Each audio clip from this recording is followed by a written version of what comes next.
Buenas noches, compañeros. Al igual que ustedes, estudian en la Universidad Virtual del Estado de Guanajuato. Mi nombre es Melo Heriberto Villarreal Hernández. En matrícula 22026164, nombre de reto, aplicación práctica de la norma a los contratos mercantiles internacionales. Reto número 5, nombre del módulo Sociedades y Contratos Mercantiles.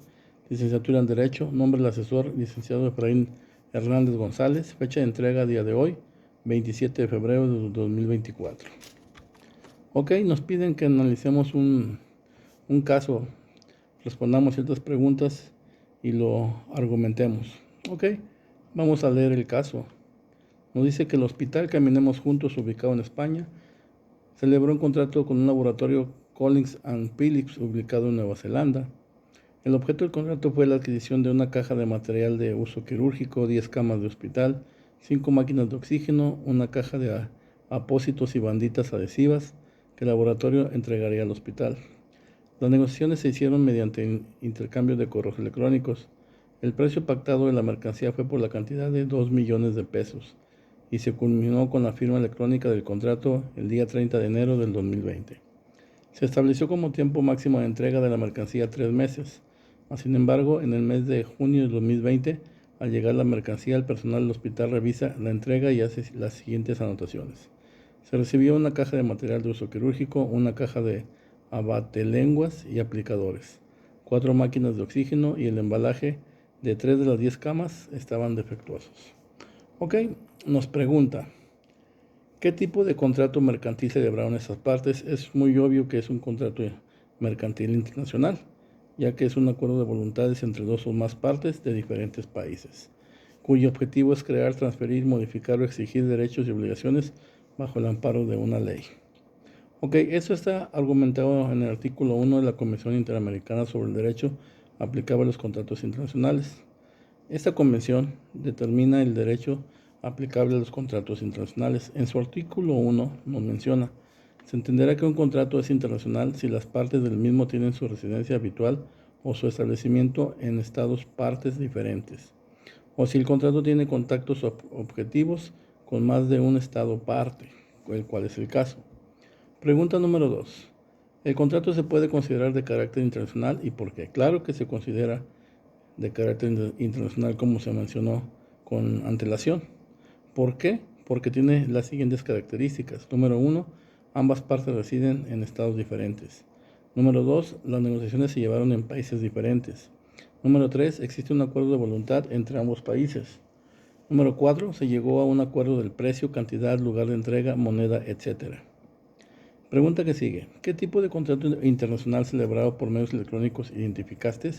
Argumenta tu respuesta. Ok, hoy en día existen diferentes tipos de contratos internacionales celebrados por medios electrónicos, como son contratos celebrados entre profesionales, contratos de consumo, contratos de adhesión, los llamados Click and Wrap Agreements, contratos celebrados en línea y ejecutados fuera de línea, como es el e-commerce indirecto, contratos celebrados y ejecutados en línea, como es el e-commerce directo, contratos electrónicos nacionales o internacionales, así como diversas modalidades de contratación, celebrada a través de los siguientes medios electrónicos: vía correo electrónico, a través de páginas web o vía transferencia electrónica de datos. En este caso fue hecho mediante un contrato internacional y a través de la modalidad de correo electrónico. Ok, con el argumento que presentamos en la ley modelo de la Comisión de las Naciones Unidas para el Derecho Mercantil Internacional sobre el comercio electrónico, en su artículo 2, la cual define: para los fines de la presente ley, por mensaje de datos se entenderá la información generada, enviada, recibida o archivada o comunicada por medios electrónicos, ópticos o similares, como pudieran ser, entre otros, el intercambio electrónico de datos, el correo electrónico, el telegrama, el telex o el telefax. Quiere decir que entonces, con este argumento de la ley modelo sobre el comercio electrónico, nos dice que totalmente es viable la celebración de un contrato vía correo electrónico. Ok, pregunta que sigue. ¿Qué obligaciones corresponden a cada parte para la suscripción del contrato? Argumenta tu respuesta. Ok, recordemos que son las dos partes, el hospital y el laboratorio. Ok, nos dice: en el Convenio de Viena de 1980 se regulan tanto las obligaciones del vendedor como las del comprador. Los capítulos 1 y 3 de dicho convenio desarrollan las obligaciones del vendedor y del comprador.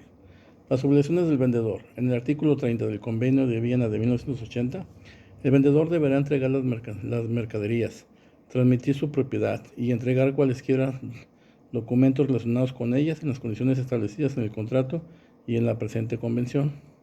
Obligaciones del comprador. Viene en el artículo 53 del Convenio de Viena de 1980. El comprador deberá pagar el precio de las mercaderías y recibirlas en las condiciones establecidas en el contrato y en la presente convención. Pregunta que sigue. Las partes no señalaron legislación alguna, entonces, ¿cuál debe aplicarse? Argumenta tu respuesta. ¿Es correcto? En el texto que leímos no se menciona qué legislación va a entrar o va a entrar en acción en caso de que haya controversias. ¿Ok? La Convención de las Naciones Unidas sobre los contratos de compra-venta internacional de mercaderías es actualmente el instrumento internacional más fiable para la solución de conflictos en materia de contratos de compra-venta internacional. Entonces, sería esa entidad. Además de ser el principal órgano jurídico del sistema de las Naciones Unidas en el ámbito del derecho mercantil internacional, es un órgano jurídico de composición universal dedicado a la reforma de la legislación mercantil a nivel mundial durante más de 50 años. La fundación consiste en modernizar y armonizar las reglas del comercio internacional. Entonces, la controversia lo debe atender la Convención de las Naciones Unidas sobre los contratos de compraventa internacional. Ok. Considerando que la recepción de la mercancía no fue acorde a que se celebró el contrato, ¿qué opciones crees que tenga el hospital frente al contrato? Argumenta tu respuesta. Ok. De acuerdo a la Convención de las Naciones Unidas sobre los contratos de compraventa internacional de mercaderías, en su artículo 73 menciona: en los contratos que se estipulen entregas sucesivas de mercaderías, si el incumplimiento por una de las partes de cualquiera de sus obligaciones relativas a cualquiera de las entregas constituye un incumplimiento esencial del contrato en relación con esa entrega, la otra parte podrá declarar resuelto el contrato en lo que se respecta a esa entrega. Es decir, si uno no cumplió, en este caso el laboratorio, se puede